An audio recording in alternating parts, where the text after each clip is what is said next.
Le grand direct de l'actu, Jean-Marc Morandini. Le chiffre est surprenant, inquiétant. Plus d'un Français sur deux a froid chez lui en hiver. En hiver, plus d'un habitant sur deux déclare avoir froid dans son logement malgré un chauffage allumé, selon une étude publiée par Opinionway pour le site monexpert-isolation.fr. Avec nous, Mathieu Payot, bonjour. Merci d'être avec nous. Vous êtes le directeur général de ce site, monexpert-isolation.fr. Les travaux d'isolation, on le sait, sont chers, mais on sait assez peu qu'il existe des aides très concrètes pour les Français.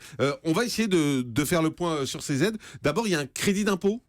Alors absolument, il y a un crédit d'impôt. Ce qu'il faut savoir, peut-être juste avant, et dans ce qu'on a pu identifier dans l'étude qu'on a effectivement menée pour le site, c'est le fait que 58% des Français sous-estiment le montant des aides qui sont disponibles et qui sont mis à leur disposition. C'est-à-dire qu'on a droit à beaucoup d'argent. Alors en fait, on a droit à beaucoup d'argent. Il y a une grande variété de financements, à commencer par le crédit d'impôt que vous évoquiez effectivement à l'instant. Alors ce crédit d'impôt, comment ça marche ?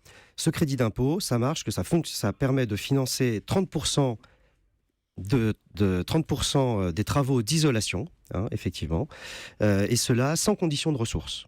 Sans condition de ressources. Sans condition de ressources. C'est-à-dire que c'est un crédit d'impôt. Donc, effectivement, il est à disposition des personnes qui payent des impôts, mais il est aussi, comme c'est un crédit d'impôt, à disposition des personnes qui ne paient pas d'impôts. Ça se transforme finalement en subvention. L'État va vous verser de l'argent pour cofinancer les travaux, à hauteur de 30% des travaux que vous avez engagés. Et c'est quel type de travaux ? C'est les fenêtres ? L'isolation des fenêtres ? Parce qu'on pense beaucoup à ça. On pense beaucoup à l'isolation des fenêtres, effectivement. C'est la première chose qui vient à l'esprit des Français quand on évoque l'isolation.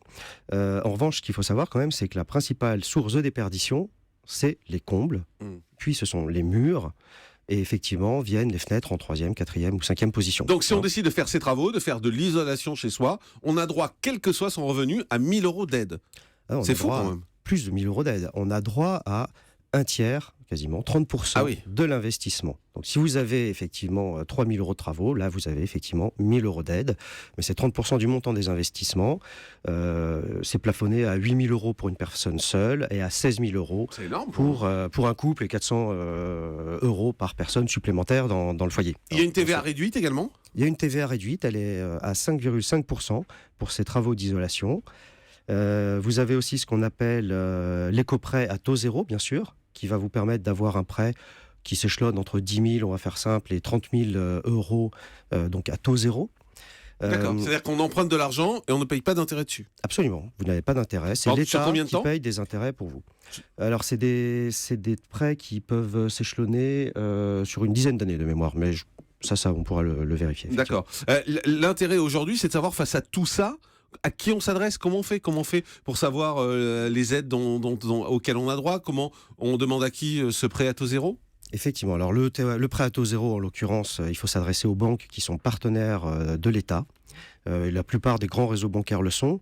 Mais effectivement, pour être en capacité de bien combiner les différentes aides, pour être en capacité d'optimiser finalement le financement de ces travaux, les Français ressentent le besoin d'être accompagnés. C'est ce qui ressort de l'étude. Quasiment les 2 tiers d'entre eux ont besoin d'être accompagnés pour avoir des démarches administratives simplifiées et mieux comprendre à qui s'adresser. D'accord. Et aujourd'hui, c'est compliqué d'avoir ces aides ou on les a forcément ?